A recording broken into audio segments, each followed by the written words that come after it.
The rain lashing against the floor-to-ceiling windows of their Seattle penthouse felt like a familiar lullaby, masking the quiet, deepening fracture in their marriage. Daniel adjusted his tie in the hallway mirror, watching Clara smile at her phone just a second too long, her thumb swiping away a notification before he could even read the name on the screen. It was in these microscopic moments, a lingering glance in the wrong direction, a sudden, defensive change of a passcode, that a decade of trust silently bled out on the cold hardwood floor.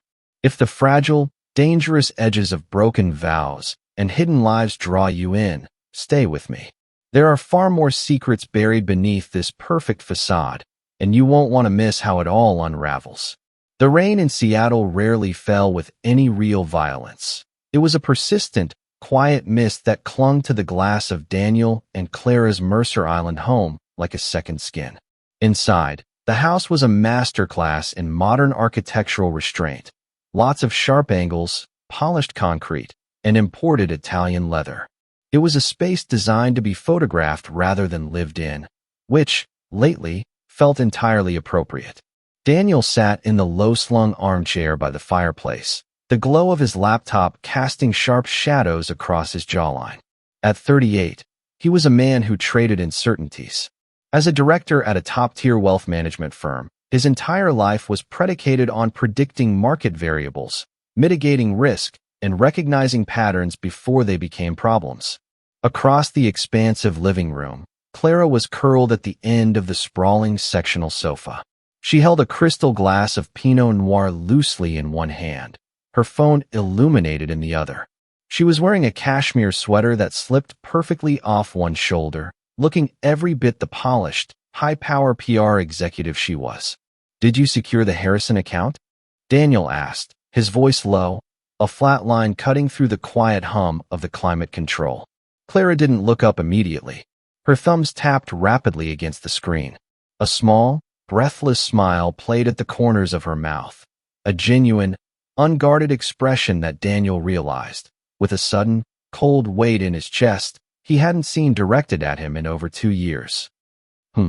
She murmured, finally locking her phone and placing it face down on the glass coffee table. The smile vanished, replaced by the smooth, practiced mask she wore for the rest of the world. "Oh, the Harrison account. Yes. Signed the paperwork this afternoon. It's going to require a lot of late nights next week, unfortunately." "I see," Daniel said, his gaze drifting from her face to the phone resting on the table. He had noticed the shift weeks ago. It wasn't anything as clumsy as lipstick on a collar or the smell of unfamiliar cologne. It was the micro-adjustments in her baseline behavior.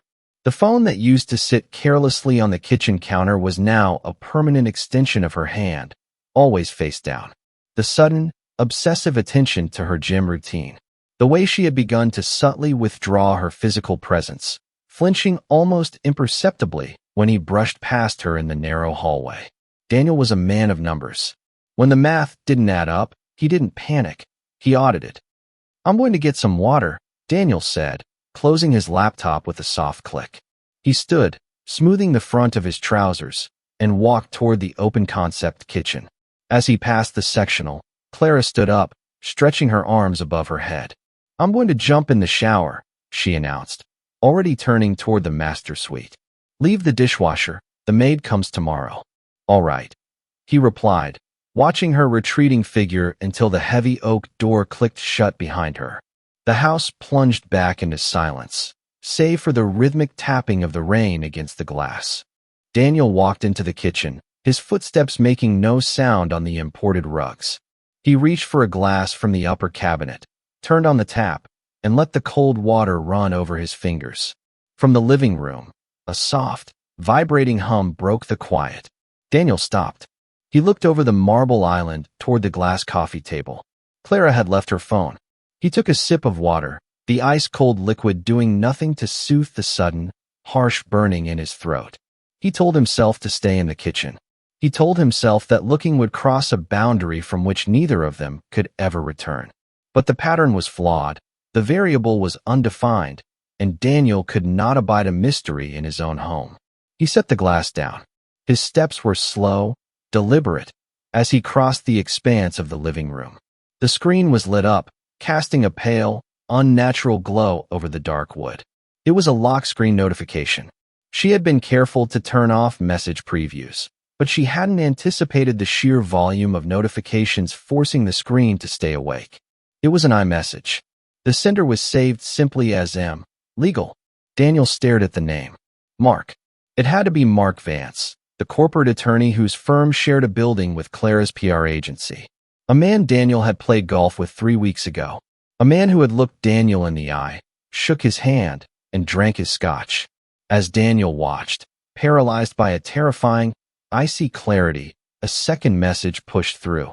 This one, perhaps due to a glitch in the settings or a momentary lapse in Clara's meticulous digital security, displayed a single, damning line of text on the banner before vanishing behind the lock screen. M. Legal. Still thinking about the hotel yesterday. You looked beautiful on your knees. Same time tomorrow. The world did not end. The glass windows did not shatter, and the floor did not cave in.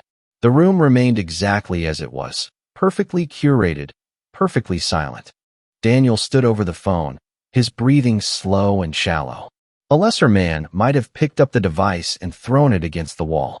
A lesser man might have kicked open the bathroom door and demanded answers over the sound of the running water. But Daniel did not move. He felt a profound, structural collapse inside his chest, the complete and total death of the future he had envisioned. The woman singing softly in the shower down the hall was a stranger. The life he was standing in was a stage set. Clara thought he was rigid.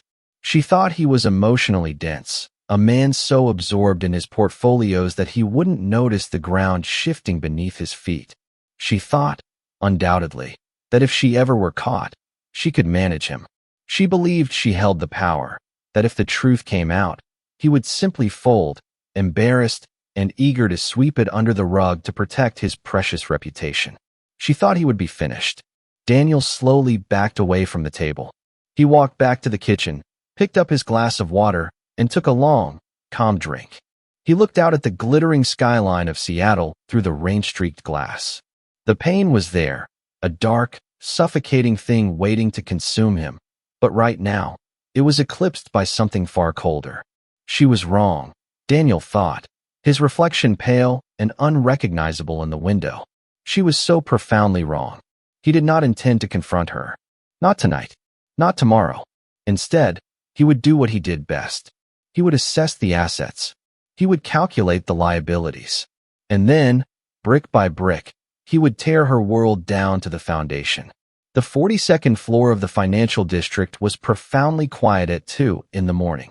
Below, the damp, slick streets of Seattle glowed under the amber halos of street lamps, a grid of quiet arteries in a sleeping city.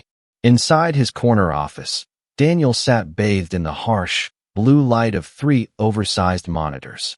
For the past 72 hours, he had existed in a state of suspended animation. He had gone home. He had eaten the catered dinners Clara ordered.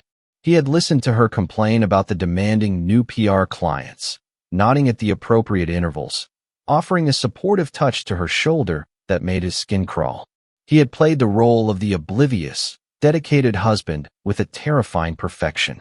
He realized, with a grim sense of detachment, that they were both exceptional liars. But here, in the sterile sanctuary of his office, the facade dropped. Daniel took a sip of lukewarm, bitter coffee and rubbed the bridge of his nose. He was a wealth manager. His entire career was built on the premise that people always left a paper trail. You could hide your emotions, you could mask your intentions, but you could never truly hide your money. He started with the obvious, their joint accounts. Pristine. Clara was arrogant, but she was not stupid. Her deposits from the agency were regular. Her expenditures exactly what one would expect from a woman in her tax bracket. Designer clothes, high-end cosmetics, expensive lunches with colleagues. He dug deeper, utilizing the sophisticated, albeit legally gray, skip tracing software his firm reserved for high-level asset recovery. If Clara had a secondary life, she had to fund it. The breakthrough came at 2:41 a.m. It wasn't a bank account. It was a credit card, issued by a boutique bank in Delaware, registered under Clara's maiden name. The billing address was AP, Box 3 blocks from her PR firm. The payments were being made from a digital wallet she had never mentioned, funded by small, untraceable cash deposits and diverted bonuses from her agency that she had claimed were deferred.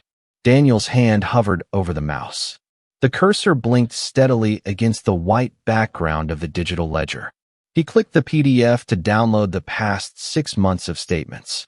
The screen populated with line items. The Fairmont Olympic Hotel. The Four Seasons, room service. Lorson, lunch for 2. Daniel stared at the dates and timestamps. Tuesdays at 1 in the afternoon. Thursdays at 3. These were the exact hours she notoriously blocked out on her shared digital calendar for deep work strategy sessions. He cross-referenced the dates with his own memory. The Thursday charge at the Four Seasons was the same day she had come home complaining of a migraine, sliding into bed early and turning her back to him. A sudden, violent wave of nausea hit him. Daniel pushed his chair back, his chest tight, oxygen refusing to fill his lungs. The clinical detachment he had relied on for the past 3 days evaporated, leaving behind a raw, bleeding wound. He closed his eyes, but the darkness only provided a canvas for his imagination. He pictured Clara, his wife, the woman who had sworn vows to him in a sunlit garden 9 years ago, laughing with Mark in a dimly lit hotel room.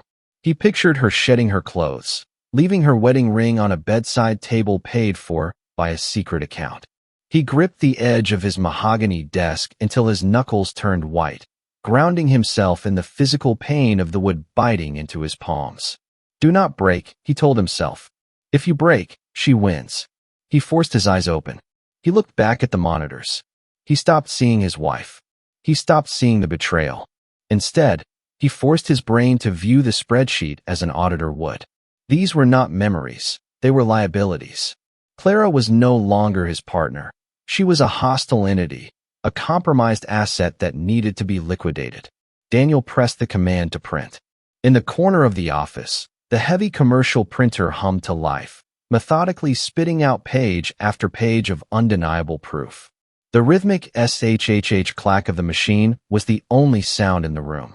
When it finished, Daniel gathered the warm stack of paper. He placed it inside a thick manila folder, closing it with absolute finality. The fracture in his marriage was no longer invisible. It was documented, quantified, and entirely in his possession. He turned off the monitors, the office plunging into darkness. The chess pieces were moving, and Clara didn't even know the game had begun. Clara stood before the fogged glass of the master bathroom mirror, wiping away a perfect circle of steam to reveal her reflection. She leaned in, carefully applying a thin line of liquid eyeliner. Her hand was perfectly steady. It was a small detail, but it gave her a profound sense of satisfaction. A woman living a dangerous double life, she reasoned, ought to have trembling hands. But Clara felt nothing but an electric, humming clarity. She walked into the expansive kitchen, her heels clicking sharply against the polished concrete. Daniel was already there, a portrait of suffocating predictability. He was dressed in his standard charcoal suit, reading the Financial Times on his tablet, a cup of black coffee steaming at his elbow. "Morning," he said, not looking up from the screen. His voice was flat, the same even cadence he used to discuss market fluctuations or the dreary Seattle weather. "Morning," Clara replied, moving past him to open the stainless steel refrigerator. She grabbed a bottle of alkaline water. She allowed her gaze to linger on him for a fraction of a second. He looked tired, she noted, the faint purple shadows under his eyes more pronounced than usual. Probably another late night staring at yield curves and amortization schedules.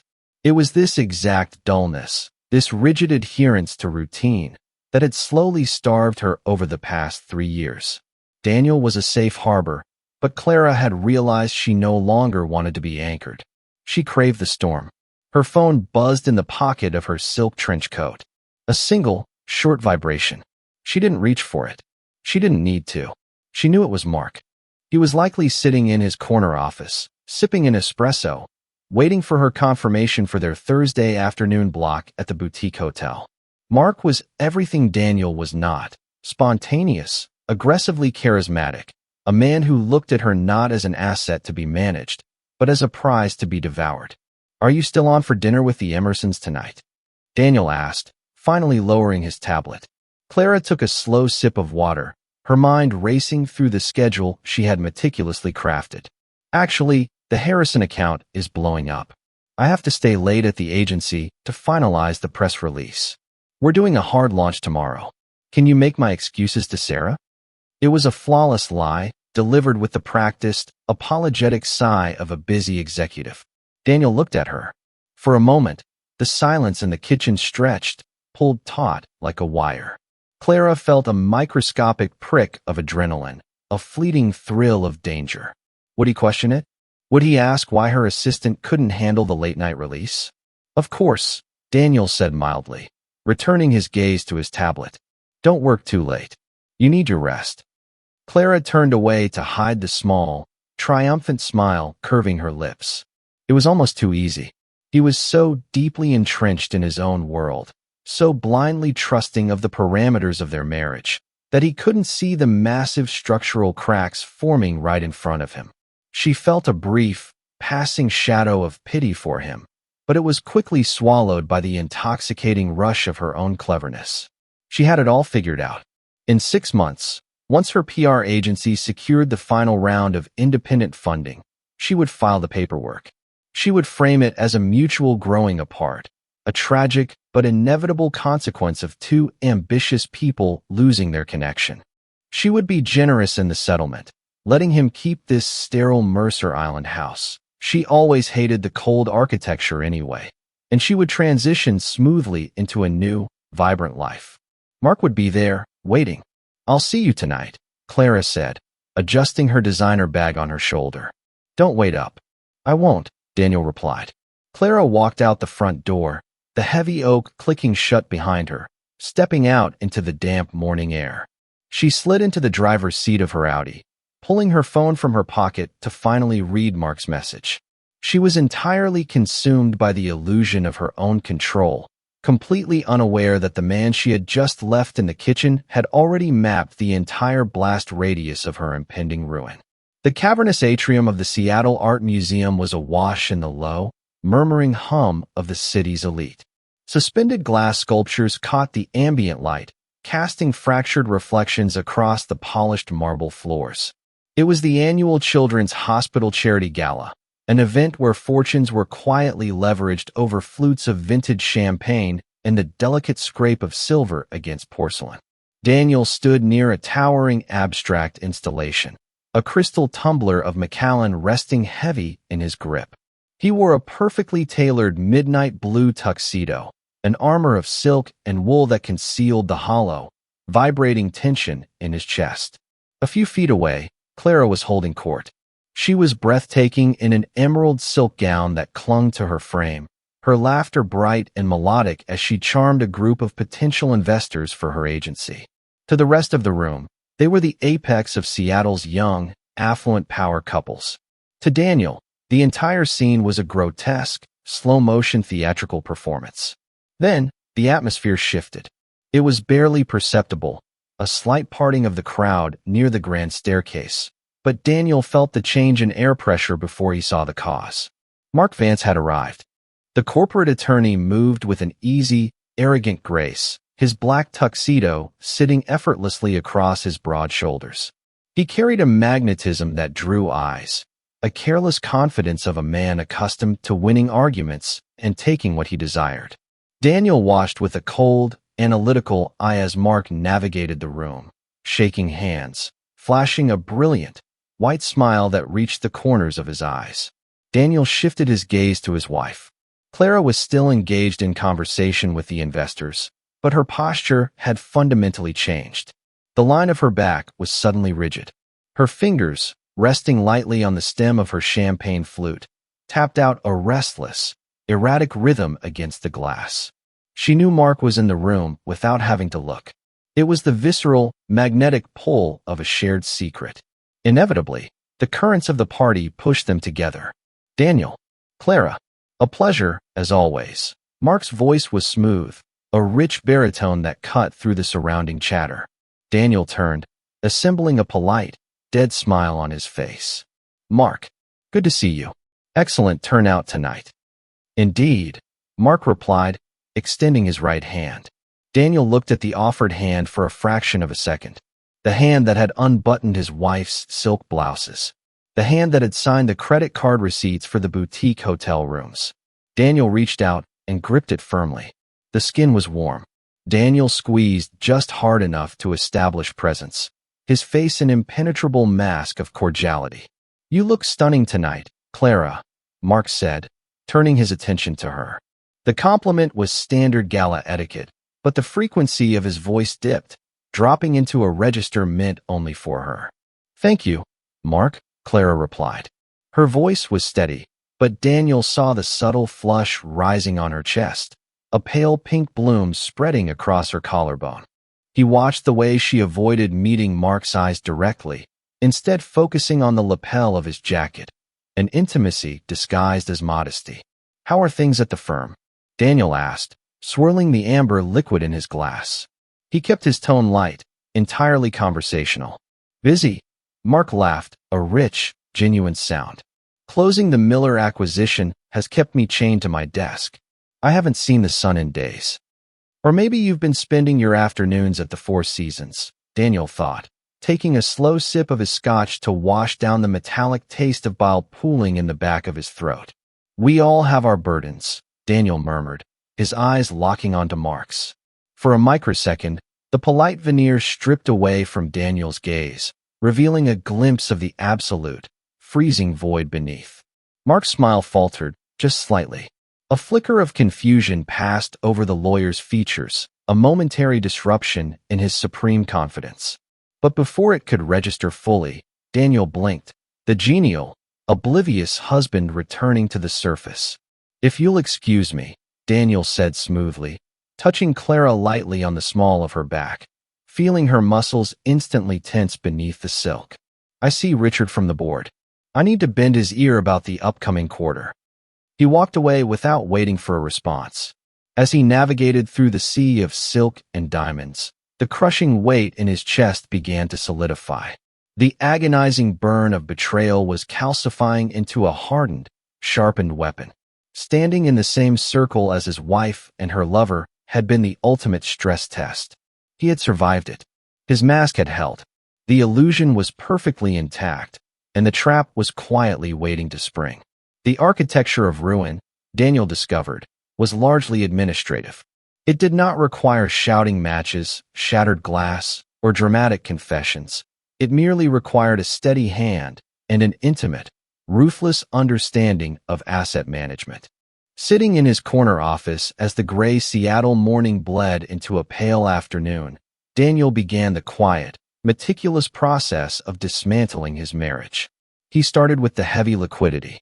Over the last 4 years, his quarterly bonuses, substantial seven-figure sums, had been routinely deposited into a high-yield joint brokerage account.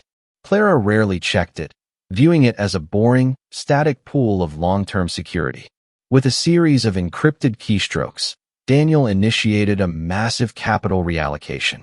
He transferred 80% of the portfolio into a newly formed irrevocable trust based in South Dakota, a jurisdiction renowned for its impenetrable asset protection laws.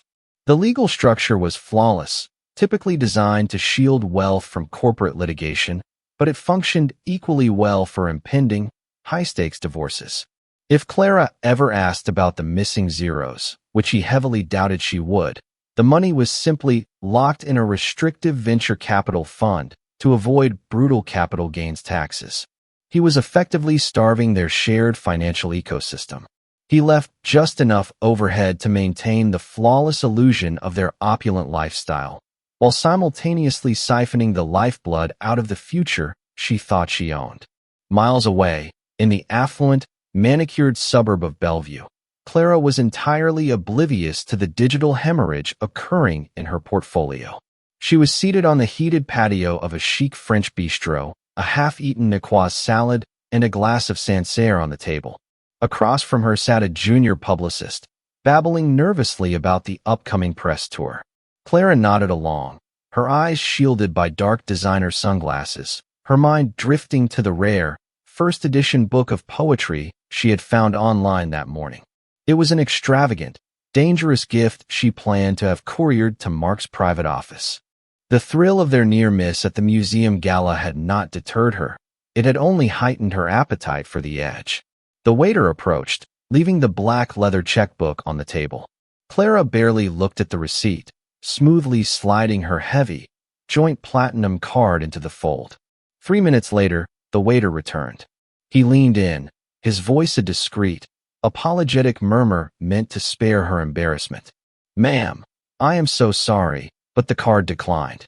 Clara blinked, pulling her attention away from her internal fantasy. A flush of hot, prickly annoyance crept up the back of her neck. "Declined? That's impossible. Run it again." "I did, ma'am. Twice." It's prompting a direct call to the bank. Suppressing a sigh of profound irritation, Clara opened her clutch and produced her personal agency card to cover the exorbitant bill.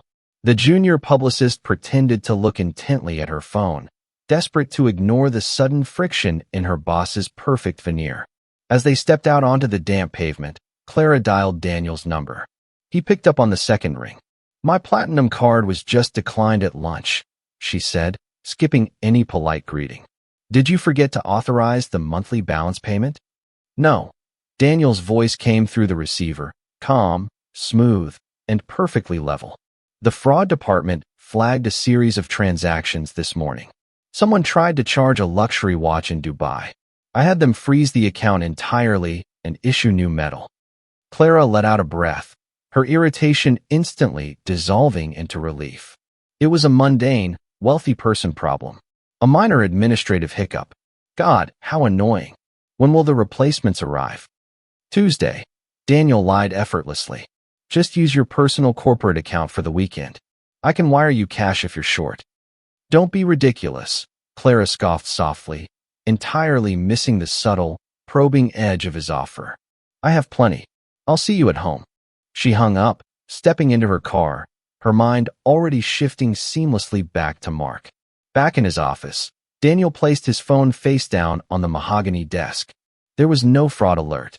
There was no watch in Dubai. He had manually suspended the card 15 minutes before her lunch reservation, cleanly cutting off her access to his primary credit line.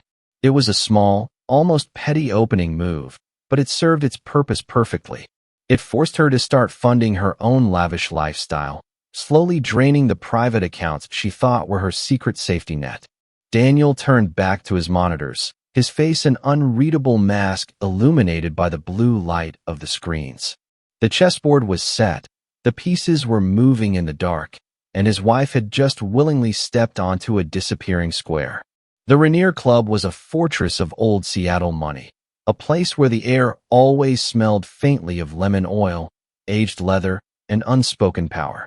The lighting in the private reading room was intentionally dim, designed to obscure the faces of men deciding the financial fates of thousands over glasses of 18-year-old scotch. Daniel sat in a high-backed wing chair near the unlit fireplace, listening to the heavy, muted ticking of a grandfather clock. He checked his watch. It was 4 in the afternoon. The heavy oak door swung open, and Mark stepped into the room. The corporate lawyer was entirely in his element, projecting the effortless charm that made him lethal in a boardroom and, evidently, irresistible to neglected wives. He wore a bespoke charcoal suit, his posture relaxed as he spotted Daniel and crossed the Persian rug.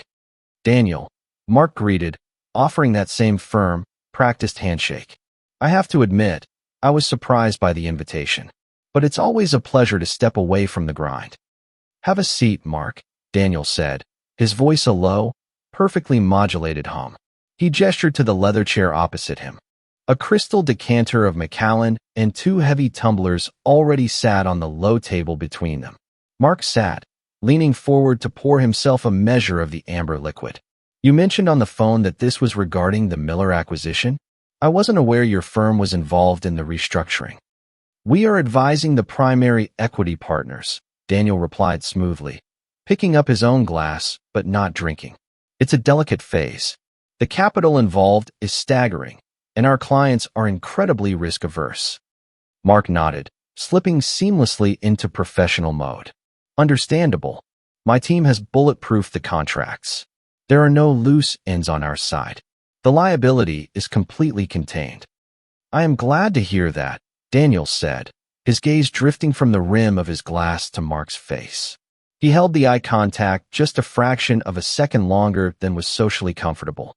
Because in my experience, liability is rarely a matter of paperwork. It is almost always a matter of character. Mark's smile remained, but it froze slightly at the edges. Character?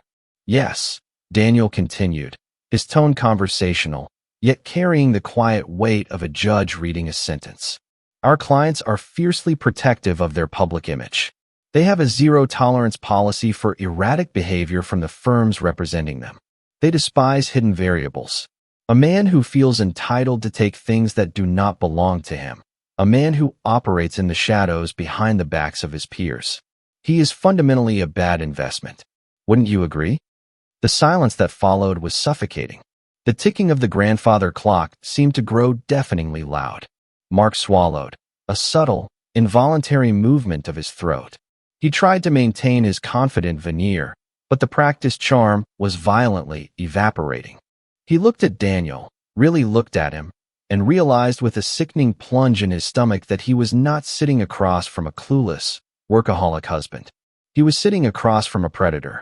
I suppose I agree, Mark managed, his rich baritone suddenly sounding thin and hollow. Daniel leaned forward slightly, resting his forearms on his knees. The distance between them vanished. I value discretion above all else, Mark, Daniel said softly, the chill in his voice absolute. I believe that people should be very, very careful about where they spend their Tuesday and Thursday afternoons. The walls in this city are made of glass. And when a man's reputation shatters, it takes his entire career down with it. The Miller acquisition requires total focus. I would hate to see you distracted by personal entanglements. It would be a tragedy if the equity partners lost faith in your judgment. Mark stared at the amber liquid in his glass. His hand, resting on the arm of the chair, was completely rigid. The implication was not a veiled threat. It was a guillotine suspended inches above his neck. Daniel was quietly, politely informing him that he had the power to sever Mark's partnership track and vaporize the biggest deal of his life with a single phone call. Daniel stood up, leaving his drink untouched. He buttoned his suit jacket, the perfect picture of corporate civility. It was good to catch up, Mark. I'll take care of the room charge. Enjoy the scotch. Daniel turned and walked out of the reading room, his footsteps silent on the thick carpet. Left alone in the dim light, Mark's breathing turned shallow and erratic.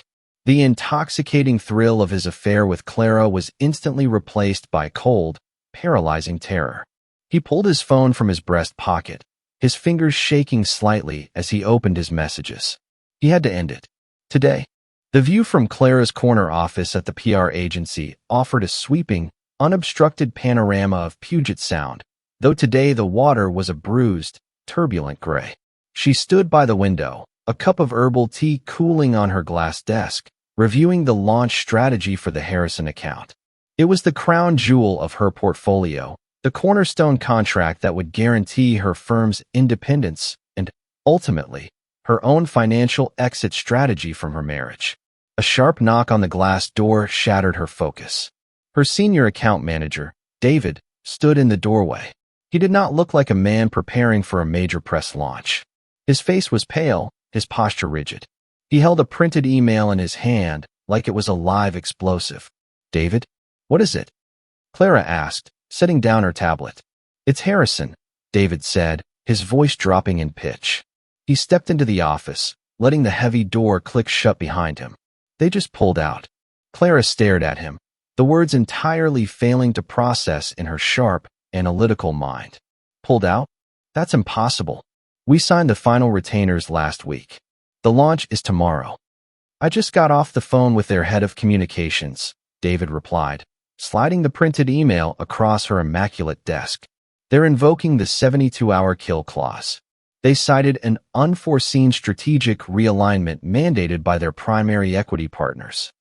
They are paying the kill fee, but they are severing all ties, effective immediately. Clara looked down at the paper. The black text swam before her eyes.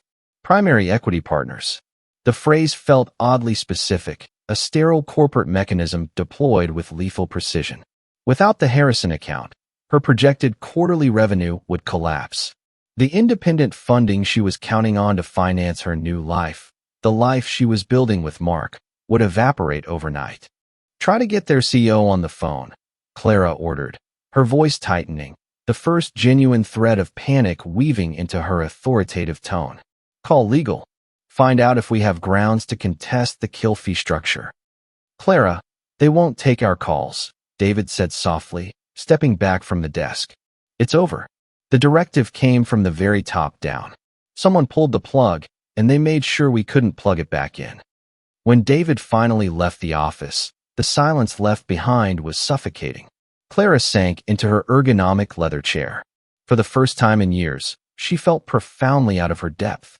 The flawless, controlled trajectory of her life had just violently derailed. She needed an anchor.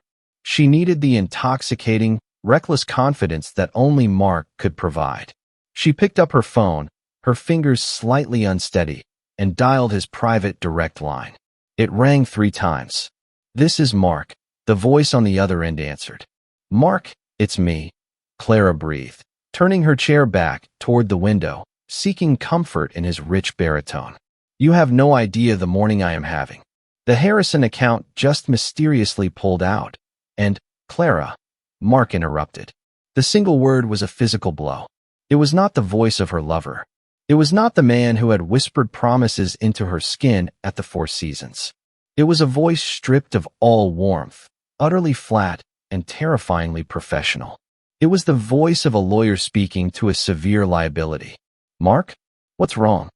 "Listen to me very carefully," Mark said, the audio slightly compressed over the secure line. "You cannot call this number anymore. Thursday is canceled. Everything is canceled." The air vanished from Clara's lungs. The gray water of the sound seemed to tilt on its axis. "What are you talking about? Did something happen? Is it your wife?"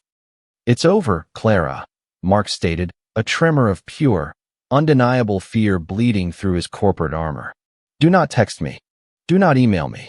If I see you in public, we do not know each other. I am blocking this number.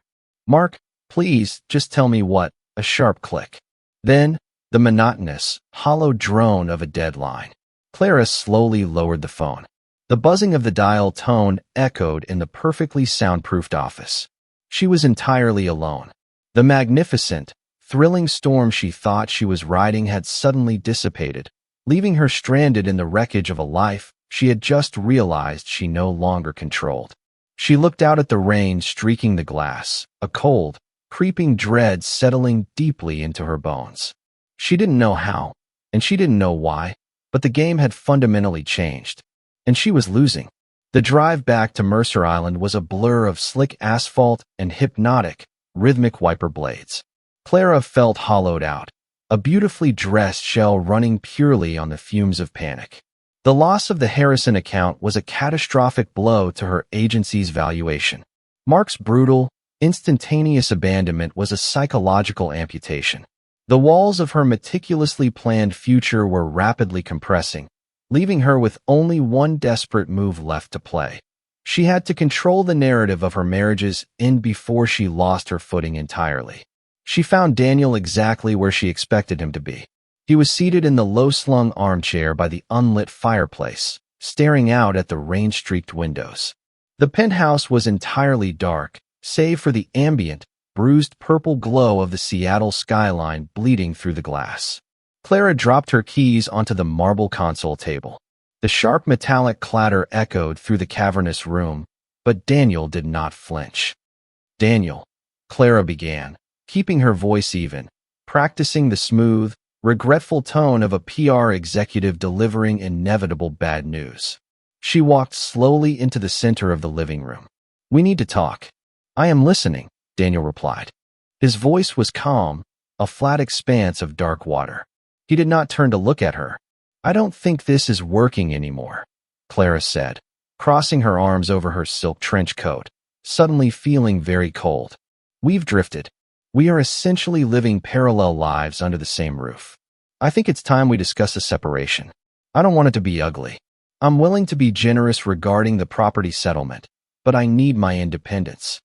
She waited for the reaction. She braced herself for shock, for a sudden, desperate plea for counseling, or perhaps a flash of wounded pride. Instead, the silence stretched, thick and suffocating. Daniel slowly turned his head. His face, half swallowed by the shadows of the room, held no grief. There was no anger. There was only a terrifying, clinical stillness. He reached down beside his chair, picking up a thick manila folder, and dropped it onto the glass coffee table with a heavy, definitive thud. "Generous," Daniel repeated, the word rolling off his tongue like a foreign concept. He stood up, smoothing the front of his trousers, and took a slow step toward her. "You are in no position to offer generosity, Clara." Clara stared at the folder, a cold prickle of dread crawling up the back of her neck. "What is that?" "That," Daniel said softly, "is the Delaware bank statements.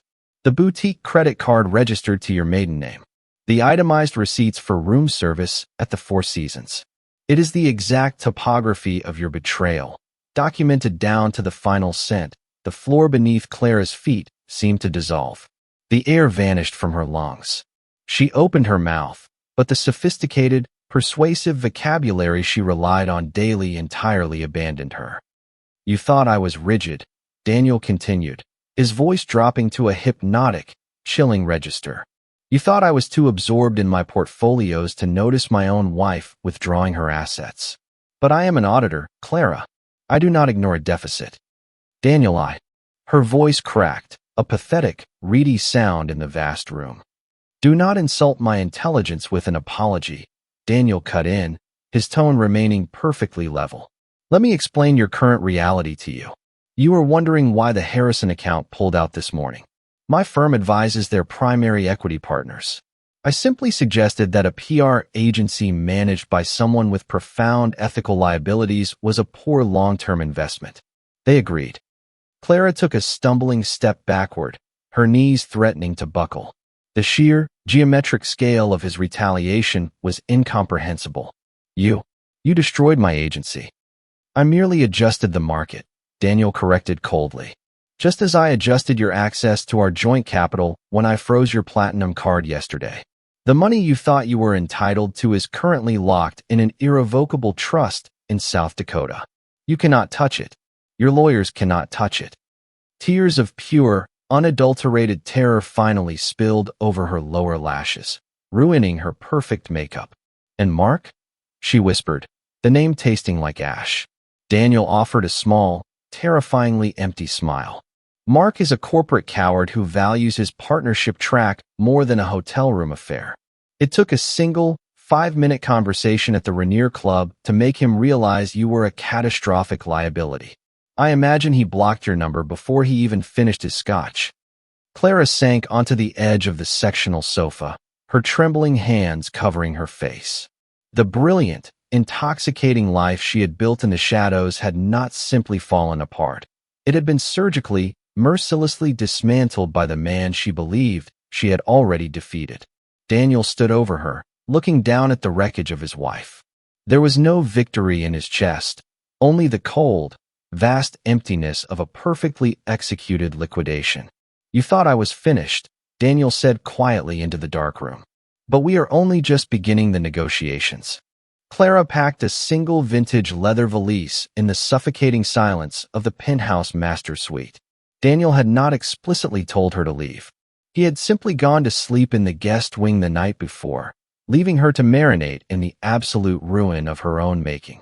The apartment, with its imported rugs and sweeping views of the Seattle skyline, felt less like a home and more like a crime scene where the body was her own future. She needed an ally. If she could not control the financial narrative, she had to control the social one. She needed Sarah Emerson, the wealthy philanthropist with whom Clara had co-chaired the Children's Hospital Gala. If Clara could secure Sarah's sympathy, frame the divorce as a tragic consequence of Daniel's emotional neglect, she might salvage a fraction of her standing in the city. Clara ordered a black car, her private driver having been unceremoniously reassigned by Daniel's administrative assistant at dawn, and directed it toward the Broadmoor Golf Club. The rain had broken, leaving a blinding, sterile sunlight reflecting off the manicured greens.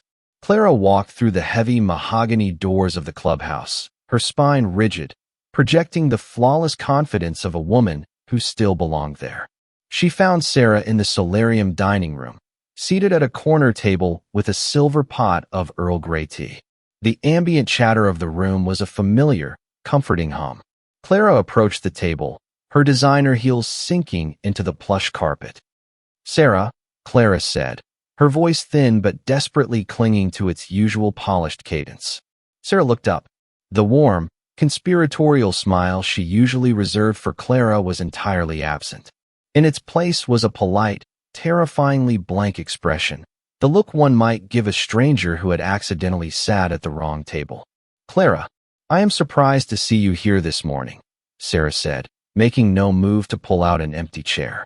Clara ignored the slight and sat down anyway, resting her hands on the crisp white tablecloth to hide their trembling. "I needed to talk to you. Daniel and I. Things have taken a terrible turn. We are separating, and he is being incredibly vindictive." "Clara, please," Sarah interrupted softly, her voice carrying the gentle, lethal weight of pity. "Richard and I had a very long conference call with Daniel this morning regarding the restructuring of our investment portfolios." Clara felt the floor tilt beneath her. The blood roared in her ears. Daniel had not leaked a scandalous, emotional rumor. He had weaponized his professional utility. He had seamlessly woven the narrative of their impending divorce into high-level financial consultations, framing himself as the stoic, betrayed husband ensuring his clients' assets remained secure amidst a personal tragedy. By tying their money to his stability, he had forced the elite circle to choose. And in Seattle, they would always choose the money. "He is lying to you, Sarah. He is trying to ruin me," Clara whispered, leaning forward. Sarah's expression hardened. "He didn't say a single unkind word about you, Clara. He simply provided context for why your agency would no longer be handling the club's public relations account moving forward. Given the circumstances with Mark Vance, the executive board felt it was a necessary pivot to avoid any collateral scandal." The name hit the table like a physical blow. The affair wasn't a secret. It was merely another calculated data point in Daniel's clinical liquidation of her life. He had not screamed, he had not struck her, and he had not publicly shamed her on the internet. He had simply cut the invisible threads that tethered her to high society, letting her drift off into the freezing void. "I have a committee meeting," Sarah said, standing up and smoothing her cashmere skirt. "I truly wish you the best, Clara, but I think it would be appropriate if you skipped the charity auction next week. It would just make everyone uncomfortable." Clara sat frozen in the center of the sunlit room as Sarah walked away. The soft clinking of silverware and the low hum of affluent conversation resumed around her, entirely ignoring her presence. She was a ghost haunting a life she used to own. Daniel had won the war without ever raising his voice. The thick, cream-colored pages of the final settlement decree sat on the glass coffee table, bearing the heavy, trembling ink of Clara's signature. It was done. The legal severance was exactly as clinical and ruthless as Daniel had engineered it to be.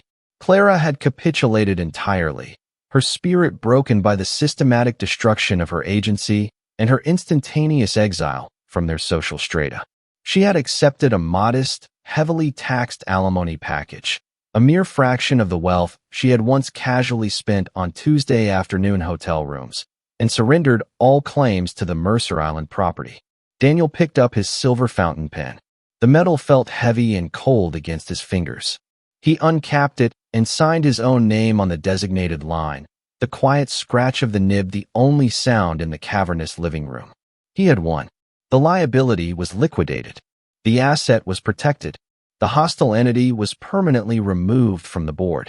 Daniel set the pen down and leaned back into the low-slung armchair. He waited for the profound sense of relief to wash over him, for the vindication to finally soothe the deep, bleeding fracture in his chest. He had spent months operating on pure, icy adrenaline, meticulously orchestrating a flawless, invisible counteroffensive. Now, the war was over. The dust had settled, but as he looked around the penthouse, he felt only a vast, terrifying emptiness. The space had fundamentally changed. Clara's belongings were gone. The imported Italian leather sofa lacked the casual drape of her silk throws. The marble counters in the kitchen were stripped of her expensive, half-empty bottles of alkaline water and imported teas. Even the faint, lingering scent of her jasmine perfume had finally been scrubbed from the air conditioning filters by the cleaning staff. The penthouse was no longer a home. It was a beautifully curated mausoleum of a dead marriage. Daniel stood up and walked toward the floor-to-ceiling windows. The Seattle skyline glittered against the dark canvas of the night, a sprawling grid of distant, unreachable lives. The rain had returned, weeping silently against the thick glass. He realized, with a sudden, suffocating clarity, that his vengeance had been entirely administrative. He had destroyed Clara's world, yes, but he had not repaired his own. He had treated his heartbreak like a balance sheet, assuming that if he simply zeroed out the accounts of those who wronged him, his own emotional ledger would return to a state of equilibrium. It was a profound, catastrophic miscalculation. He closed his eyes, and against his will, a memory surfaced, slipping past his carefully constructed defenses. He remembered Clara laughing in the rain outside a tiny, cramped apartment they had rented before his first major promotion. He remembered the fierce, unyielding ambition in her eyes when she first launched her agency, an ambition he had once deeply admired before it curdled into secret resentments. He had not just destroyed a traitor. He had systematically erased the only woman he had ever truly loved. Daniel walked over to the dry bar and poured himself 3 fingers of scotch. He drank it quickly, letting the alcohol burn a hot, jagged path down his throat.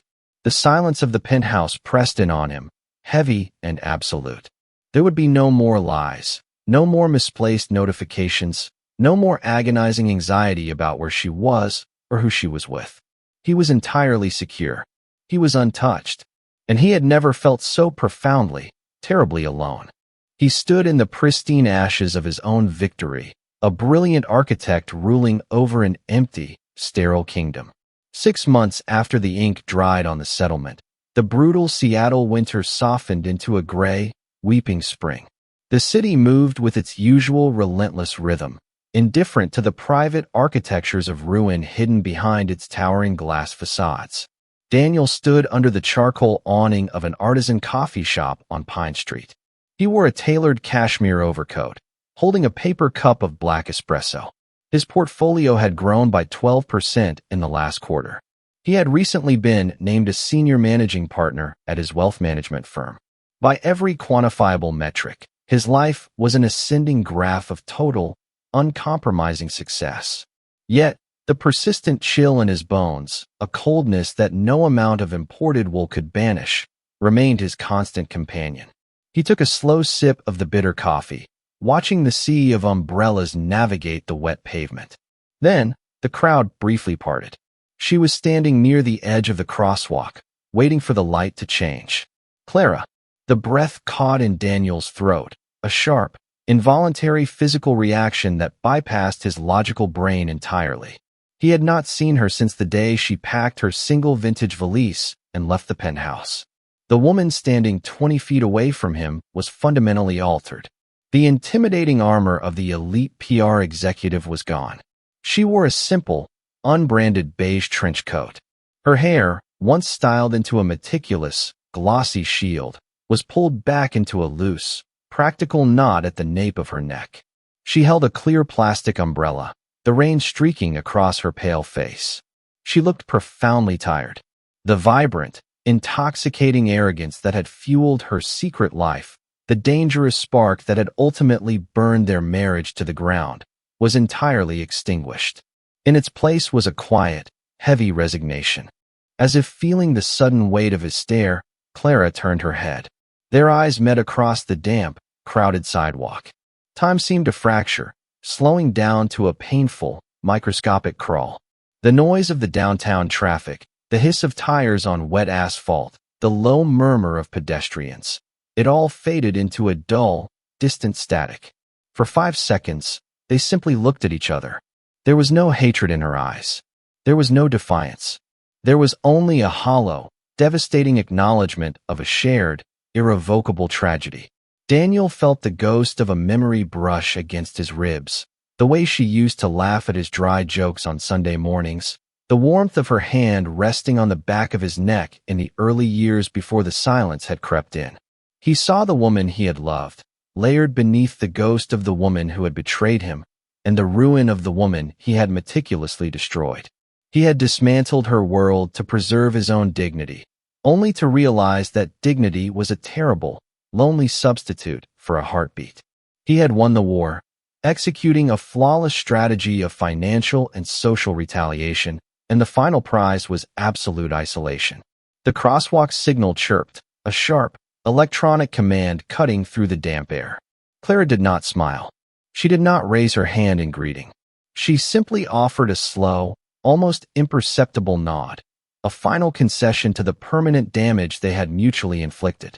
Then, she turned her face back toward the street and stepped off the curb, disappearing into the anonymous, moving tide of the city. Daniel did not follow her. He did not call out her name. He stood under the awning, gripping his paper cup until the thick cardboard buckled under the pressure of his fingers. The rain continued to fall, washing the streets clean, but leaving the deep, invisible stains of their history perfectly intact. He turned away from the crosswalk, stepping back into the cold, pristine reality he had built, acutely aware that the echoes of what he had lost would haunt the empty halls of his life forever.